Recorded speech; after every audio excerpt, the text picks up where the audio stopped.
کہ جنتی عورت کی کیا صفات ہیں. جنتی عورت کی صفات اگر ہمیں پتہ چل جائیں گی تو یقیناً ہم لوگوں کے لیے بھی آسانی ہوگی کہ جنتی عورت کو ہم تلاش کر سکیں، اور وہ خواتین جن کے اندر لچک یا کوئی اس طرح کی چیز پائی جاتی ہوگی تو اس خطاب کو سن کر آج انشاءاللہ تعالی ان کی بھی صحیح طور پر تربیت ہو جائے گی.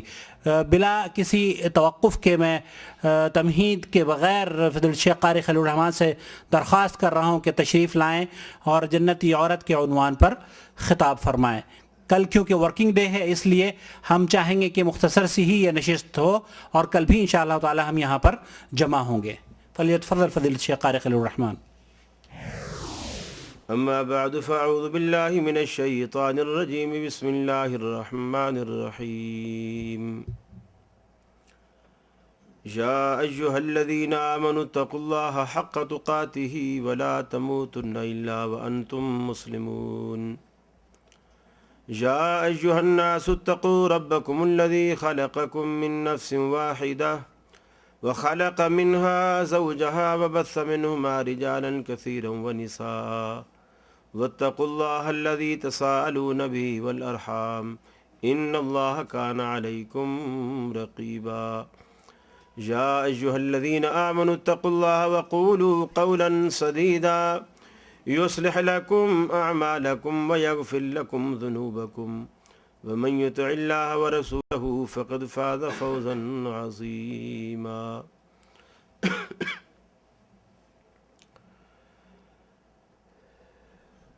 محترم بھائی عاقل صاحب کی زبانی آپ تک پروگرام کا عنوان پہنچ چکا.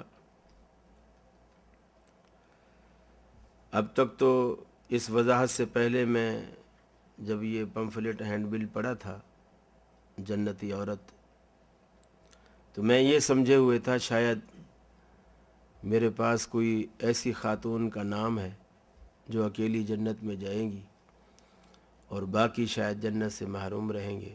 لیکن بھائی عاقل صاحب نے وضاحت فرما دی کہ وہ اوصاف سننا اور جاننا چاہتے ہیں جو اوصاف خواتین کو جنت میں لے جانے والے ہیں. در حقیقت مسلمان مرد ہو یا مسلمان عورت، جنت میں لے جانے والے اوصاف دونوں کے یکساں ہیں، کوئی فرق نہیں ہے. جو فرائض جو اراکین اسلام مردوں پر فرض ہیں وہی عورتوں پر فرض ہیں، جو عورتوں پر فرض ہیں وہی مردوں پر فرض ہیں. بعض صنف نازک کے حوالے سے شریعت نے کچھ رعایتیں رکھی ہیں. مثلا جہاد میں مردوں کے شانہ بشانہ تلواریں لے کر اس طرح چلنا عورت پر فرض نہیں تھا، اگرچہ انہوں نے ہیلپ بھی کی، خیموں میں رہ کر مرہم پٹی کر کے پانی پلا کر مجاہدین کے لیے پیچھے کھانا بنا کر وغیرہ وغیرہ. اسی طرح جس طرح مردوں پر مسجد کی حاضری فرض کی، خواتین پر اس طرح فرض نہیں رکھی. اسی طرح جس طرح معاش کی ذمہ داری اللہ رب العالمین نے مردوں پر رکھی ہے کہ معیشت کا ذمہ دار مرد ہے، خاوند ہے، رہائش بھی وہ دے گا، کپڑا بھی وہ دے گا، روٹی بھی وہ دے گا، یہ اس کی ذمہ داری ہے. بچوں کی تعلیم و تربیت پر جو اخراجات ہیں وہ بھی دے گا، یہ اس کی ذمہ داری ہے.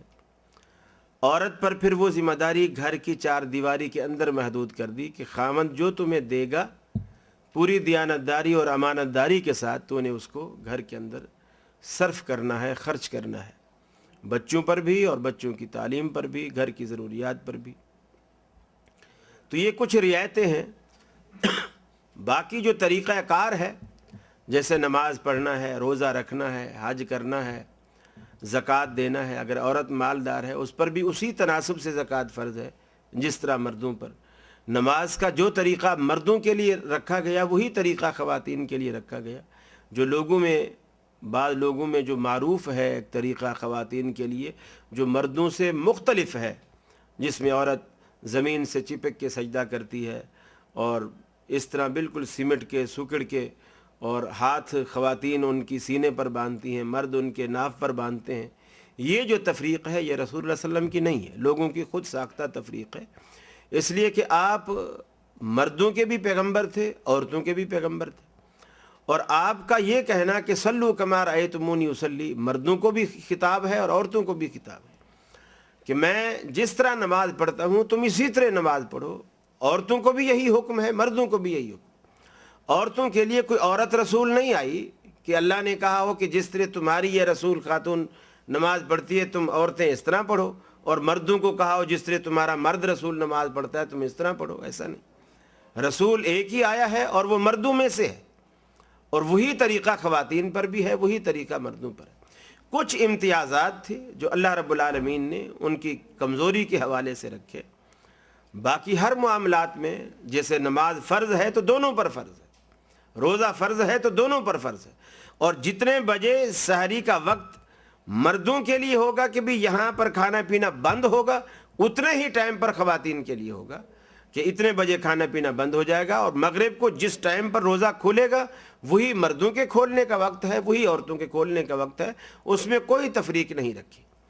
البتہ کچھ چیزیں ایسی ہیں جیسے حج کے زمانے میں, عمرے کے زمانے میں احرام آدمی باندھتا ہے تو مرد کے حوالے سے تھوڑا سا عورت کو پردے کے اندر رکھا گیا. جیسے مرد 2 چادروں میں آئے احرام باندھے, عورت کو یہ نہیں کہا گیا وہ اپنے گھر کے کپڑوں میں آئے, بے شک وہی برقع پہنا ہوا ہے, چادر اوڑھی ہوئی ہے, اوڑھنی اوڑھی ہوئی ہے, کس طرح کے بھی اس کے گھر کے کپڑے ہیں اسی کے اندر وہ آئے. تو وہ یعنی یہ جو پابندیاں ہیں. اسی طرح مرد اپنا کپڑا نماز میں, نماز سے باہر ہر وقت ٹخنے سے اوپر رکھے گا. خواتین کے لیے کہا گیا کہ نہیں, ان کے ٹخنے نظر نہیں آنے چاہیے نماز کے اندر بھی اور ویسے بھی, یعنی یہ ان کا لباس ہے. عورت کا لباس یہ ہے کہ اس کا کپڑا جو ہے ٹخنے سے نیچے رہے, اور مرد کی وضاحت یہ ہے کہ وہ کپڑا ٹخنے سے اوپر رہے. اور پھر اللہ کے رسول نے اس قدر شد و مد اختیار کی اس معاملے میں کہ آپ نے فرمایا وہ مرد ملعون ہے جو عورتوں کی وضع اپناتا ہے, اور وہ عورت ملعون ہے جو مردوں کی وضع اپناتی ہے. یعنی جو وضع قطع مردوں کے لیے شریعت نے مقرر کر دی ہے, عورت اگر وہ وضع قطع اپناتی ہے وہ لعنت کے زمرے میں آتی ہے. اور یہ میں اس لیے بیان کر رہا ہوں کہ یہ جو لعنت ہے یہ اللہ تبارک و تعالیٰ کا غضب سوار ہونا اور رحمت سے دوری. لعنت کے معنی کیا ہے کہ اللہ کا غضب اس پر سوار ہو گیا اور رحمت سے دور ہو گئی, اور یہی چیز جنت سے محرومی کا باعث بنتی ہے. اس لیے کہ اللہ کا غضب لے کر کوئی بھی بندہ جنت میں نہیں جا سکتا, اس لیے کہ جنت اللہ کی رضا کی جگہ ہے, اللہ کی خوشنودی کی جگہ ہے. اللہ رب العالمین کی پسند اس بندے پر, رضا اس بندے کو حاصل ہوگی, وہ جنت میں جائے گا. اللہ کی مہربانی, اللہ کا کرم, اللہ کا فضل ہوگا تو وہ جنت میں جائے گا, ورنہ اللہ کے فضل, اللہ کے کرم کے بغیر جنت میں نہیں جا سکتا. رسول اللہ صلی اللہ علیہ وسلم نے ایک موقع پر یہ مسئلہ بیان فرمایا تو حضرت عائشہ صدیقہ رضی اللہ تعالی عنہ نے پوچھا, اللہ کے رسول کیا جنت میں جانے کے لیے آپ بھی اللہ کی رحمت کے محتاج ہیں؟ رسول اللہ صلی اللہ علیہ وسلم نے اپنے سر مبارک کو اپنے دونوں ہاتھوں میں یوں پکڑا اور فرمایا, عائشہ قسم ہے اس ذات کی جس کے قبضے میں محمد صلی اللہ علیہ وسلم کا سر ہے, اگر مجھ پر بھی خدا کی رحمت نہ ہو تو میں محمد بھی جنت میں نہیں جا سکتا. تو ہر بندہ جنت میں جانے کے لیے اللہ کے فضل کا, اس کے کرم کا, اس کی رضا کا, اس کی رحمت کا, اس کی خوشنودی کا محتاج ہے. کوئی عورت یا کوئی مرد یہ سوچے کہ میں نے چونکہ روزے رکھے ہیں, میں نے چونکہ نمازیں پڑھی ہیں, میں نے چونکہ حج کیا ہے, میں نے چونکہ جہاد کیا ہے, میں نے یہ کیا ہے, میں نے یہ کیا ہے, میں نے اتنے یتیموں کو کپڑے پہنائے, اتنے یتیموں کو کھانا کھلایا, اتنے بھوکوں کو کھانا کھلایا وغیرہ وغیرہ, میں تو جنت میں جاؤں گا ہی جاؤں گا, اگر میں نہ گیا تو پھر کون جائے گا. یہ جو گھمنڈ ہے نا, یہ اللہ رب العالمین کو پسند نہیں ہے. بعض دفعہ ایسا بھی ہوتا ہے ساری نیکیاں کرنے کے باوجود آدمی آخری عمر میں, آخری لمحات میں ایسا کام کر بیٹھتا ہے, ایسا کفریہ جملہ اس کے منہ سے نکل جاتا ہے جس سے ساری کی ساری زندگی کے اس کے عمل بالکل ضائع ہو جاتے ہیں, برباد ہو جاتے ہیں. اور بعض دفعہ ساری زندگی انسان کی گناہوں میں گزرتی ہے, بالکل آخر عمر میں آ کر وہ ایسا اچھا کام کر گزرتا ہے کہ اللہ رب العالمین اس سے اتنا خوش ہوتا ہے کہ اس کی ساری زندگی سنور جاتی ہے. اس اعتبار سے مرد اور عورت میں اللہ رب العالمین نے کوئی فرق نہیں رکھا ہے کہ اسلام کے جو فرائض مردوں پر ہیں وہی عورتوں پر بھی ہیں. البتہ بعض چیزیں شریعت نے خواتین کے لیے بڑی آسانی پیدا کر دی. ایک موقع پر رسول اللہ صلی اللہ علیہ وسلم نے فرمایا, میں چاہ رہا ہوں کہ میں آج صرف اسی ایک حدیث کے حوالے سے آپ کے گوش گزار بات کروں اور انشاءاللہ یہ وقت اسی میں پورا ہو جائے گا, کہ رسول اللہ صلی اللہ علیہ وسلم نے 4 باتیں بیان فرمائی. اور یہ بڑی پیاری باتیں ہیں اور بڑی عورت کے لیے یوں سمجھیے کہ باعث عزت ہیں، باعث تفاخر ہیں، فخر کا باعث ہے۔ رسول اللہ صلی اللہ علیہ وسلم نے فرمایا اگر عورت 4 کام کر لے، 4 کام، ایمان لانے کے بعد، اسلام قبول کرنے کے بعد، مسلمان ہونے کے بعد، شرک اور کفر سے تائب ہونے کے بعد، اپنی اسلامی زندگی میں اگر 4 کام کوئی عورت کر لے تو فرمایا فَلْتَدْخُلْ مِنْ أَبْوَابِ الْجَنَّةِ شَاءَتْ، اللہ رب العالمین اس عورت سے قیامت والے دن یہ کہے گا تجھ پر جنت کے 8 دروازے کھلے ہیں، جس سے تیرا جی چاہے داخل ہو جائے۔ جنت کے 8 دروازے ہیں اور 8 دروازے، حالانکہ ایک بندہ اب گھر کے بھلے 10 دروازے ہوں لیکن ایک بندہ جب بھی گھر میں داخل ہوگا تو کسی ایک ہی دروازے سے داخل ہوگا، اس کے لیے 10 دروازے کھولنے کا کوئی مقصد نہیں ہے اور فائدہ بھی نہیں ہے۔ ایک ہی بندہ ہے، یا تو 10 بندے آ رہے ہیں مختلف سمتوں سے، پھر تو آدمی کہہ سکتا ہے کہ سارے دروازے کھلے، تو اس طرف آ جا، تو اس طرف آ جا، تو اس طرف آ جا۔ اگر ایک ہی بندہ ہے آنے والا تو گھر کے کسی ایک دروازے سے وہ داخل ہوگا، وہ داخل ہو جائے گا۔ لیکن اللہ رب العالمین کا یہ کہنا کہ جنت کے 8 دروازے تجھ پر کھلے ہیں، یہ جملہ آپ صلی اللہ علیہ وسلم نے بعض مردوں کے لیے بھی آپ نے استعمال فرمایا۔ آپ نے فرمایا بعض لوگ ایسے ہیں جو روزہ کثرت سے رکھتے ہیں، اور جنت کا ایک دروازہ ہے ریان جو صرف روزے داروں کے لیے اللہ رب العالمین نے رکھا ہے، اور روزے داروں کے لیے کھلے گا اور روزے دار اس دروازے سے داخل ہوں گے۔ بعض لوگ ایسے ہیں جن کی زندگی میں نمازوں کی بڑی کثرت ہوگی، یعنی فرائض جو 5 گانہ نماز ہے یہ تو ہوگی، لیکن نوافل، تہجد وغیرہ، دیگر نوافل، اشراق، دیگر جو بھی وقت اس کو ملتا تھا نفل پڑھتا تھا، اس کی زندگی میں نفل نماز کی بڑی ایک حیثیت رہی ہے، تو اللہ رب العالمین اس کے لیے وہ ایک الگ سے دروازہ کھولے گا جس میں سے وہ داخل ہوگا۔ کسی نے کثرت سے حج کیے ہوں گے اور خاص اللہ کی رضا کے لیے کیے ہوں گے، اور کوئی فخر یا کسی قسم کی کوئی اور بڑائی مقصود یا الحاج لکھوانے کے لیے اس نے نہیں کیے، صرف اللہ کی رضا کے لیے اس نے کیے، اللہ اس کے لیے ایک مخصوص دروازہ کھولے گا۔ صحابہ کرام نے عرض کی یا رسول اللہ صلی اللہ علیہ وسلم کیا کوئی ایسا شخص بھی ہے جس کے لیے جنت کے 8 دروازے کھولے جائیں؟ یہ پوچھنے والے صدیق اکبر رضی اللہ تعالیٰ عنہ تھے۔ رسول اللہ صلی اللہ علیہ وسلم نے سوال سنتے ہی فوراً کہا انت منہم یا صدیق، اے صدیق تو انہی میں سے ہے جن کو جنت کے 8 دروازے آواز دیں گے کہ ہم میں سے داخل ہو جا۔ یعنی بعض کی زندگی میں نمازیں بھی اعلیٰ درجے کی، روزے بھی اعلیٰ درجے کے، حج عمرے بھی اعلیٰ درجے کے، صدقات خیرات بھی اعلیٰ درجے کی، پوری زندگی نیکیوں سے ایسی مزین ہوگی اور ایسی خوبصورت سجی ہوئی ہوگی کہ جنت کے 8 دروازے جو جس عبادت کے لیے مخصوص تھا اس بندے میں چونکہ ساری باتیں ہوں گی، لہٰذا اللہ رب العالمین وہ سارے دروازے کھول دے گا کہ تو جس سے چاہے تیرا دی چاہے اس میں داخل ہو جائے۔ بات ہو رہی تھی کہ آدمی جب داخل ہوتا ہے تو وہ کسی ایک دروازے سے داخل ہوتا ہے، لیکن اللہ رب العالمین کا 8 دروازے کھولنا کسی خاتون کے لیے اور یہ کہنا کہ جس سے تیرا جی چاہے داخل ہو جائے، یہ بالکل ایسی بات ہے جیسے آپ کا کوئی عزیز، کوئی رشتہ دار، کوئی دوست جس سے بالکل آپ بھائیوں کی طرح بلکہ بھائیوں سے بھی بڑھ کر بہت زیادہ گہرا تعلق رکھتے ہیں اور بہت زیادہ گہری عقیدت رکھتے ہیں، محبت رکھتے ہیں۔ اب وہ پوچھتا ہے کہ جی میں پرسوں آپ کے ہاں عاقل بھائی میں پرسوں آپ کے ہاں آنا چاہتا ہوں، تو آپ بتائیے کون سا ایسا وقت ہے جو آپ کے سونے میں مخل نہ ہو، آپ کے کھانے میں مخل نہ ہو، آپ کی مصروفیات میں مخل نہ ہو، کوئی ایسا فرصت کا وقت بتا دیجئے، میں اس وقت حاضر ہو جاؤں گا انشاءاللہ۔ تو آگے عاقل بھائی کہتے ہیں ارے بھائی آپ تو بالکل بیگانوں والی بات کر رہے ہیں، ارے ہمارے گھر کے سارے دروازے آپ پر کھلے ہیں، جب چاہیں آ جائیں۔ یہ جو جملہ ہے اس کے معنی یہ ہوتے ہیں کہ میں نے تمہارے اندر اور اپنے اندر کوئی فرق نہیں رکھا، آپ 24 گھنٹے آپ کے لیے نہ میرا سونا رکاوٹ ہے، نہ میرا کھانا رکاوٹ ہے، نہ میرا آفس رکاوٹ ہے، نہ میرا کوئی اور کام رکاوٹ ہے، آپ جب چاہیں مجھے ملنے کے لیے آ سکتے ہیں، ہمارے گھر کے دروازے ہر وقت آپ کے لیے کھلے ہیں۔ اللہ رب العالمین وہ یعنی یہ جملہ جو ہے سامنے والے بندے کے لیے عزت کا باعث ہوتا ہے، اس کے لیے وقار کا باعث ہوتا ہے، تکریم کا باعث ہوتا ہے۔ تو اللہ رب العالمین اس بندے کی جس پر جنت کے 8 دروازے کھولے گا، یا اس خاتون کی جس پر جنت کے 8 دروازے کھولے گا، یہ تکریم کر رہا ہے کہ اے نیک بخت، تجھ پر جنت کے میں نے 8 دروازے کھول دیے ہیں، جب چاہے جس وقت چاہے اس میں سے داخل ہو جائے، یعنی کوئی رکاوٹ نہیں، کوئی روک ٹوک نہیں۔ اور ان 8 دروازے کھلنے کے لیے اللہ کے پیغمبر نے جو کام بتائے ہیں وہ صرف 4 ہیں، 4 کام ہیں۔ وہ 4 کام اگر عورت کر لے تو جنت کے 8 دروازے اللہ رب العالمین اس پر کھولے گا۔ گویا ایک کام کرنے سے 2 دروازے کھلیں گے، 2 کام کرنے سے 4 دروازے کھلیں گے، 3 کام کرنے سے 6 دروازے کھلیں گے، اور 4 کام کرنے سے 8 دروازے کھلیں گے۔ یہ اللہ رب العالمین کے پیغمبر نے یہ تقسیم کی ہے کہ 4 کام اگر عورت کر لے، جنت کے 8 دروازے اللہ رب العالمین اس پر کھول دے گا۔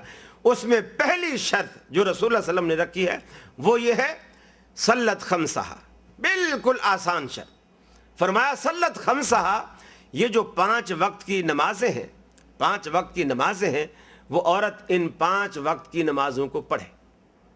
یہ بھی قید نہیں با جماعت جا کے پڑھے، یہ بھی قید نہیں حرم میں جا کے پڑھے، یہ بھی قید نہیں مسجد میں جا کے کہیں پڑھے، گھر میں بھی پڑھے لیکن پڑھے۔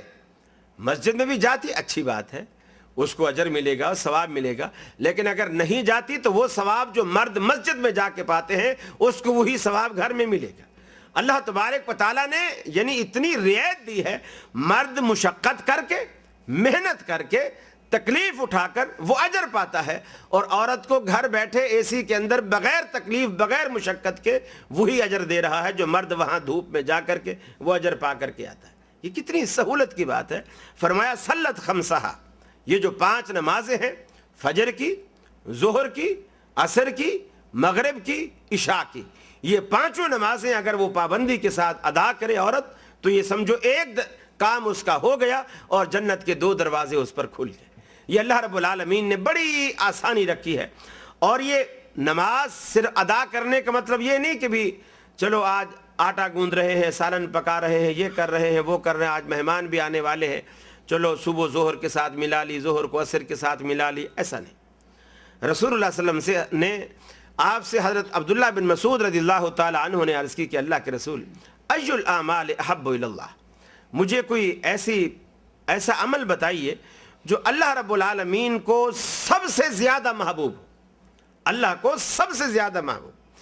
چونکہ جو عمل اللہ کو سب سے زیادہ پیارا ہوگا، سب سے زیادہ پسند ہوگا، ظاہر بات ہے جنت کا دروازہ اس پر جھٹ سے کھلے گا، جھٹ سے اس پر کھلے گا، اس لیے کہ جنت کھلنی ہی اللہ کی پسند سے ہے۔ اللہ راضی ہوگا آپ سے، جنت کے دروازے آپ پر کھلے، اور وہ کیسے راضی ہوگا؟ وہ اعمال ہیں ہمارے، وہ اوصاف ہیں ہمارے جو اللہ رب العالمین کو پسند آئیں اور اللہ رب العالمین ہم سے راضی ہو جائے، ہم سے خوش ہو جائے۔ تو حضرت عبداللہ بن مسعود نے عرض کی کہ اللہ کے رسول، ای الاعمال احب الی اللہ، اللہ تبارک و تعالیٰ کو سب سے زیادہ محبوب عمل کون سا ہے؟ آپ نے فرمایا الصلاۃ لوقتہا، نماز کو اس کے وقت پر ادا کرنا، یہ اللہ رب العالمین کو سب سے زیادہ محبوب عمل ہے، سب سے زیادہ پسند۔ الصلاۃ لوقتہا، نماز کو اس کے وقت پر ادا کرنا۔ لیکن ایک بات میں اور یہاں وضاحت کرتا چلوں کہ کوئی بھی چیز وقت اپنے وجود میں کوئی حیثیت نہیں رکھتا، وقت کی کوئی حیثیت، کوئی اہمیت نہیں۔ نماز اللہ رب العالمین نے جس وقت پر اگر مقرر کر دی ہے تو یہ حیثیت اللہ رب العالمین کے اس مقرر کردہ حکم کی ہے، اس چیز کی ہے جو اللہ رب العالمین نے مقرر کر دی ہے کہ تم نے ظہر اتنے بجے پڑھنی ہے، فجر اتنے بجے پڑھنی ہے، عشاء اتنے بجے، مغرب اتنے بجے، عصر اتنے بجے، یہ اللہ نے پابندی لگائی۔ اور جب اللہ رب العالمین اس پابندی میں خود تبدیلی پیدا کر دے پھر ہم وقت نہیں دیکھیں گے۔ جیسے مثال کے طور پر رسول اللہ صلی اللہ علیہ وسلم میدان عرفات میں ہیں، میدان عرفات میں ہیں، آپ نے ظہر کے وقت میں عصر پڑھ لی، ظہر کے وقت میں عصر پڑھ لی، حالانکہ حدیث میں آیا کہ آپ نے فرمایا کہ اللہ رب العالمین کو سب سے زیادہ محبوب عمل جو ہے وہ الصلاۃ لوقتہا، نماز کو اس کے وقت پر پڑھنا ہے۔ اب عصر کو آپ ظہر کے وقت پہ پڑھ رہے ہیں، یہ تو عصر کا وقت ہی نہیں۔ آپ نے خود فرمایا کہ محبوب عمل ہر نماز کو اس کے وقت میں پڑھنا ہے، لیکن آپ اس کا وقت توڑ کر اس کے وقت سے پہلے پڑھ رہے ہیں. اچھا عصر کو ظہر میں پڑھ دیا, اب یہ سارا ٹائم بچا لیا مغرب تک دعا کے لیے. اب دعا فرما رہے ہیں, صحابہ بھی دعا کر رہے ہیں, سارا ٹائم لگ گیا. اب مغرب آ گئی اور مغرب کا وقت بھی قلیل ہے. یہاں تو میں دیکھ رہا ہوں حرم میں بہت سارے ساتھی میرے کراچی سے بھی آئے ہوئے ہیں اور میں ان کو اچھی طرح جانتا ہوں جو مغرب کی نماز میں اتنا بھی وقفہ نہیں دیتے کہ کوئی آدمی وہ جو مؤذن ہے وہاں سے اذان دے کر وہ آ کر کے پہلی صف میں کھڑا ہو جائے اور وہ تکبیر کہے, بلکہ وہ اذان دوسرا آدمی وہاں سپیکر جہاں لگا ہوا ہے وہاں ختم کرتا ہے اور دوسرا آدمی صف میں کھڑا ہوا جیسے وہ اذان ختم کرتا ہے وہ تکبیر شروع کر دیتا ہے. سنت وغیرہ نفل وغیرہ کوئی وقت نہیں دیا جاتا. کیوں کہ جی مغرب کا وقت ہی بہت شارٹ ہے, بہت شارٹ. اگر ہم نے سنتے وغیرہ پڑھنے لگ گئے تو پھر جو ہے مغرب قضا ہو جائے گی, اور قضا کرنا ہے تو بہت بڑے وبال کی بات ہے. اور یہاں میں دیکھتا ہوں سب حرم میں آ کر کے وہ جب مغرب کی اذان ہوتی ہے اس کے بعد سارے لگے ہوئے ہوتے ہیں, نفل پڑھ رہے ہوتے ہیں. اور میں نے پھر ایک دو سے پوچھا بھی, تنزن پوچھا تاکہ یہ اس کو چوٹ لگے اور جا کر کے وہاں بھی یہ عادت جاری رکھے. میں نے پوچھا بھی وقت یہاں سعودی عرب میں بڑھ تو نہیں گیا ہے, یہاں بھی تو وہی وقت ہے. کہنے لگے وہ ہم یہاں تحیت المسجد کی نیت سے پڑھ. میں نے کہا اللہ کی بندے, تحیت المسجد تو جب تھا جب تو مسجد میں آیا تھا, جب تو حرم میں قدم رکھا تحیت المسجد جب ہے. پھر جب تو بیٹھ گیا اب تحیت المسجد کا وقت ختم.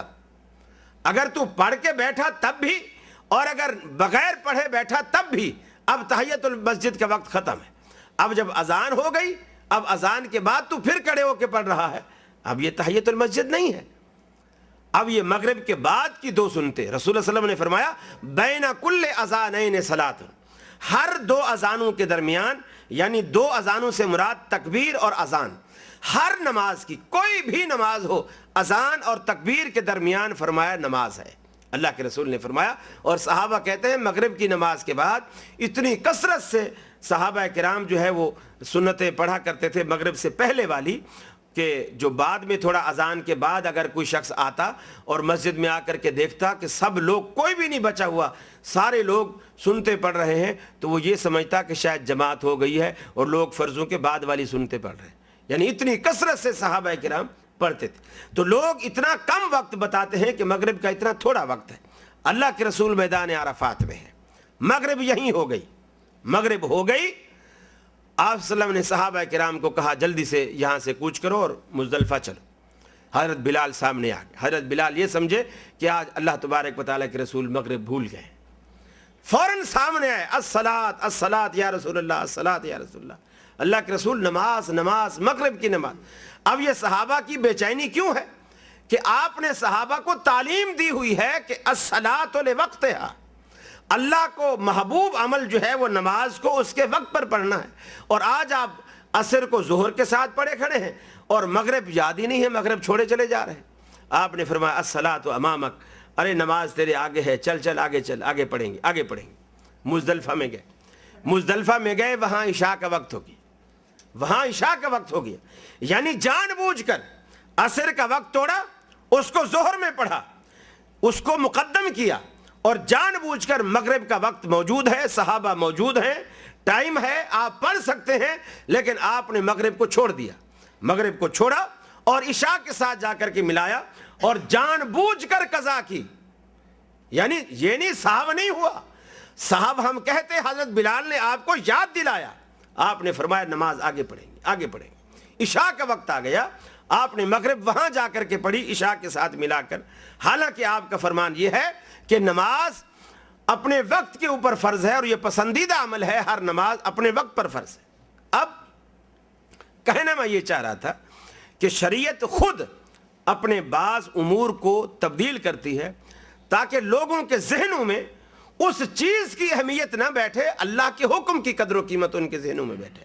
رسول اللہ صلی اللہ علیہ وسلم نے جب یہ بتلایا کہ ہر نماز اپنے وقت میں فرض ہے, پھر وقت کو توڑا, وقت کو ختم کر دیا, اس فارمولے کو توڑا, عصر کا وقت پہلے کر دیا, مغرب کو مؤخر کر دیا, دنیا کو بتا دیا کہ اصل قیمت جو ہے وہ وقت کی نہیں ہے, اللہ کی اطاعت میں ہے.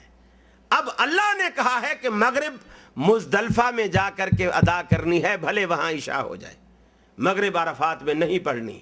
اب یہی نیکی ہے.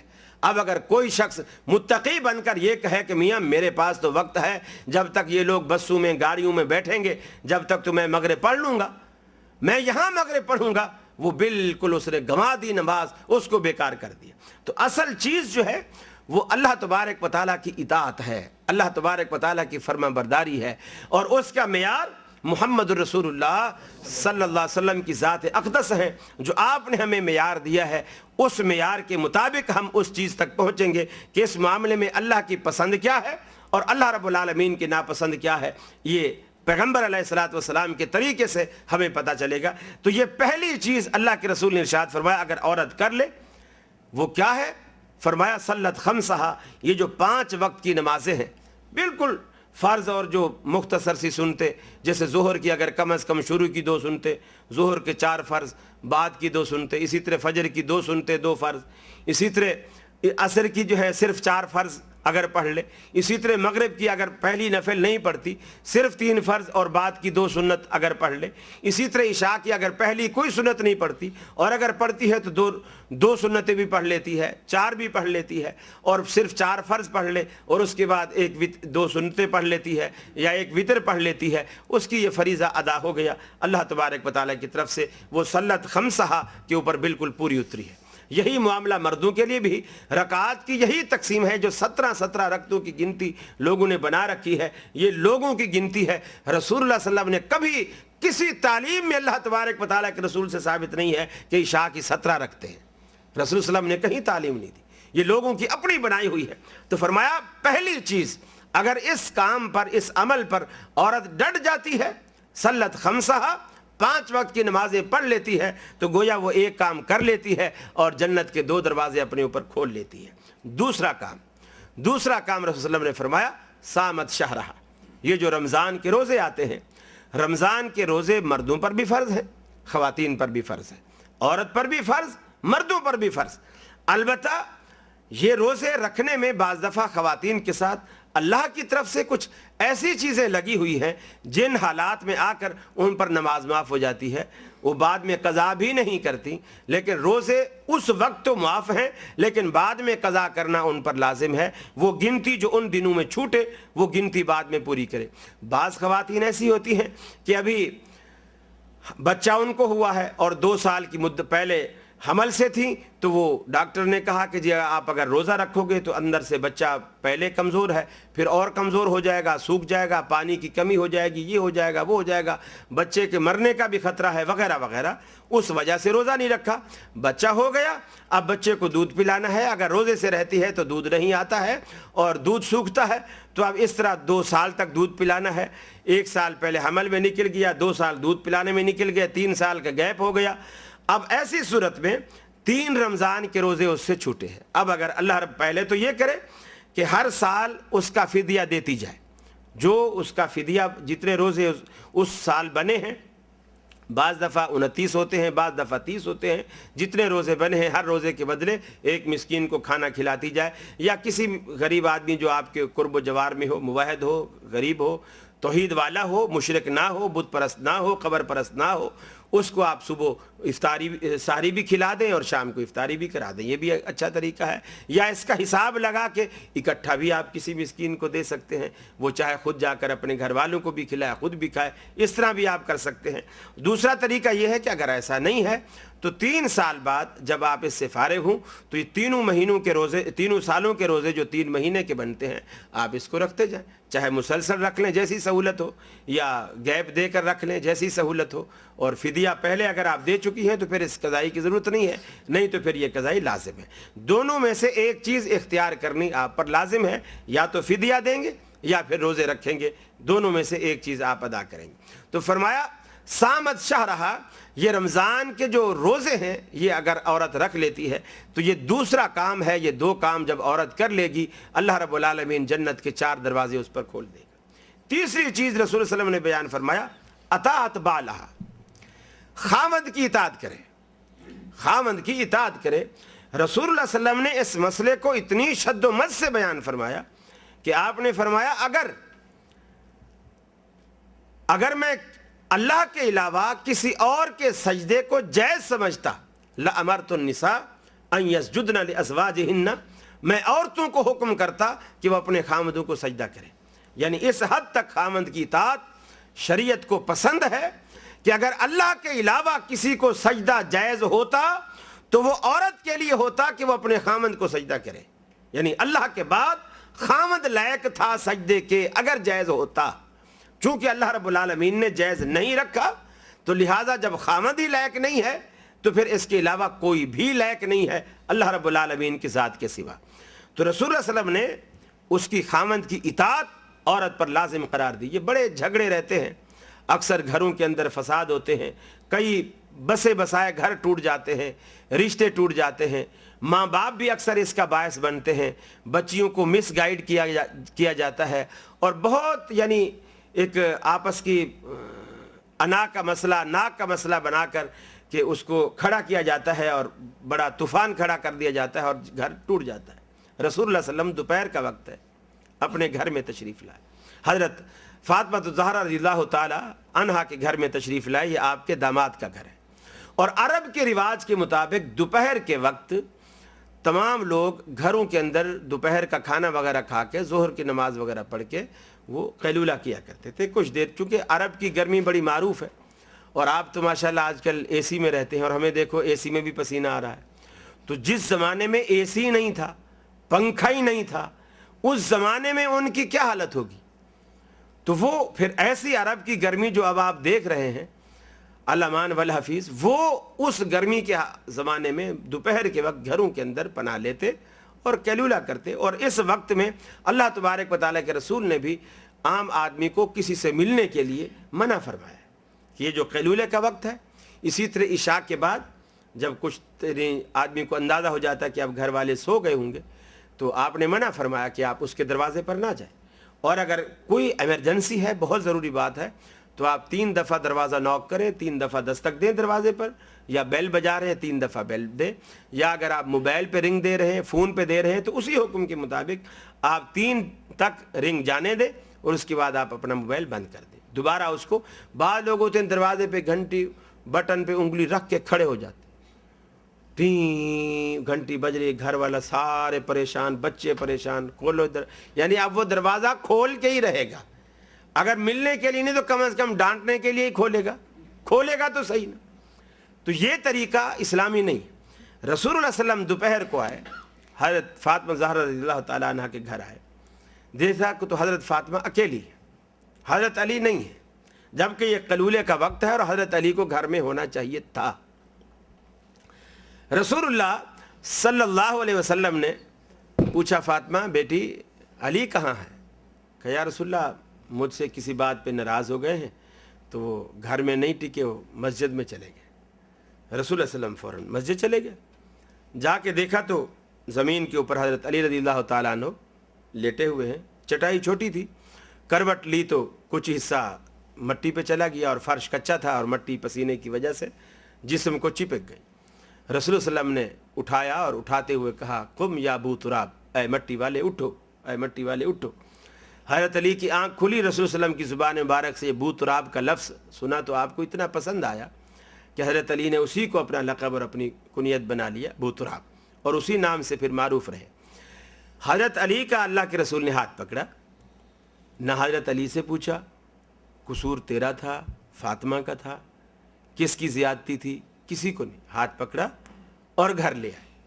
حضرت فاطمہ رضی اللہ تعالیٰ عنہ سے بھی نہیں پوچھا تیرا قصور تھا یا علی کا قصور تھا.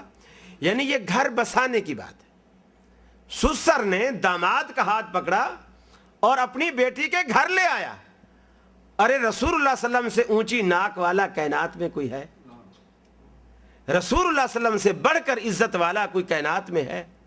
آپ نے اپنے, اب ہم کیا کہیں گے, ارے ہم کوئی ان سے کم ہے, ہم رئیس زادے, رئیس الرئیس, رئیسوں کی اولاد, خاندان ہمارا پورا رئیسوں کا, اور ہم اس کے پاس جائیں یا اپنی بیٹی وہاں بھیجیں یا ان کو کہیں کہ آؤ ہماری بیٹی کو لے جاؤ. ارے ہماری بیٹی تو لاکھوں میں ایک ہے, وہ لاکھوں میں ایک کر کر کے ساری عمر گھر میں بٹھا کے بیٹی کا گھر تباہ کر دیتے ہیں. آخر وہ ایسی ایج کو پہنچ جاتی ہے پھر اس کے رشتے آنا بند ہو جاتے ہیں.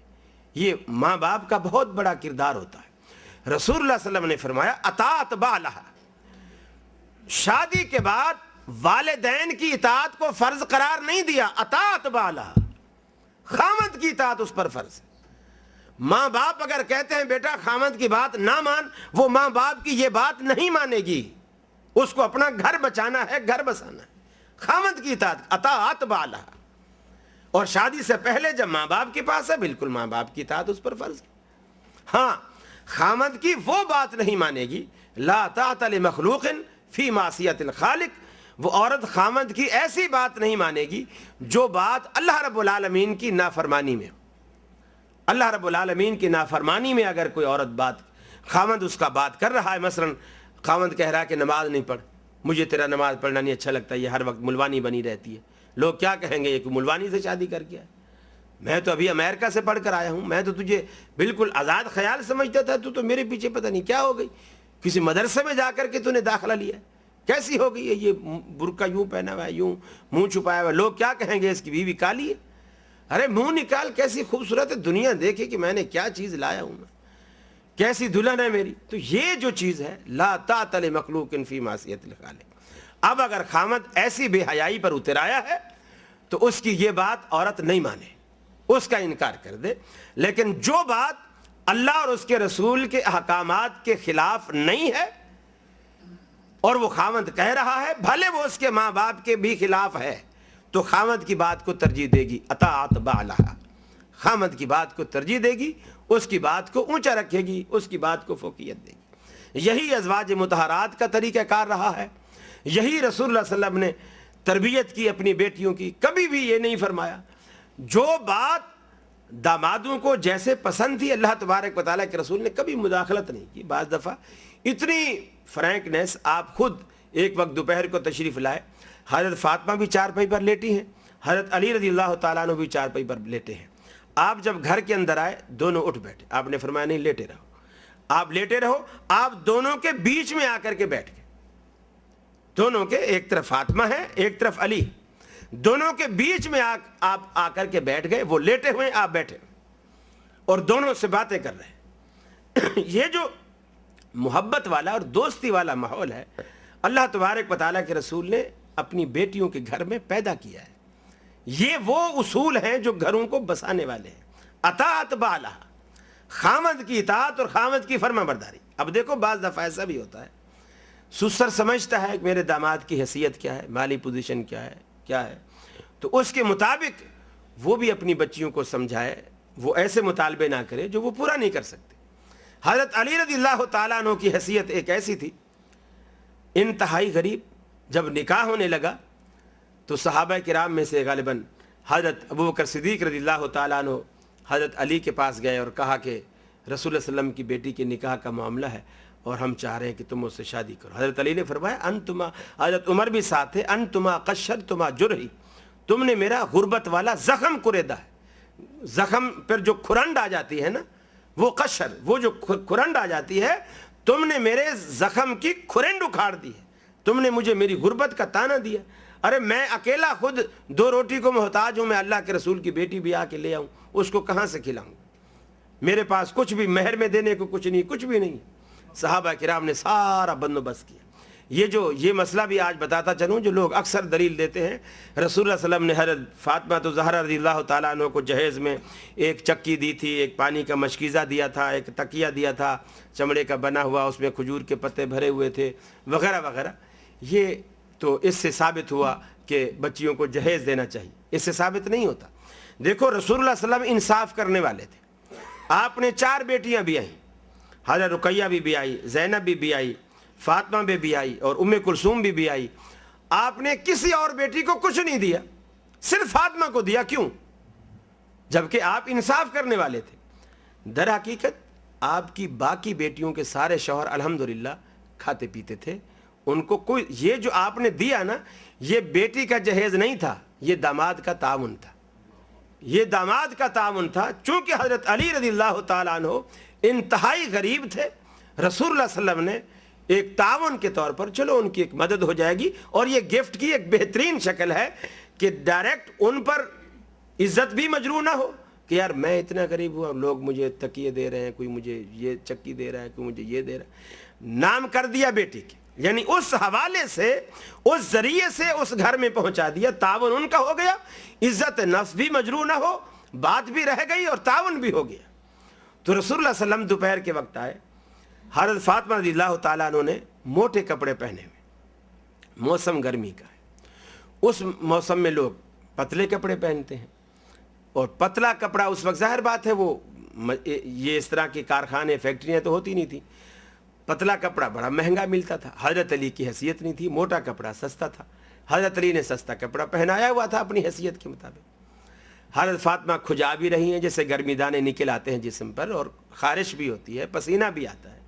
حضرت فاطمہ کھجا. اب رسول اللہ صلی اللہ علیہ وسلم نے دیکھا باپ ہے, تکلیف تو ہوتی ہے, ہر باپ کو تکلیف ہوتی ہے کہ جب بیٹی ہو یا بیٹا ہو, جب اولاد کو ماں باپ دکھی دیکھتے ہیں تکلیف ہوتی ہے. رسول اللہ صلی اللہ علیہ وسلم کو بھی تکلیف ہوئی, لیکن آپ نے اپنی تکلیف کو بھی چھپایا اور اس کو ظاہر نہیں ہونے دیا, اور حضرت فاطمہ کا بھی حوصلہ بڑھایا.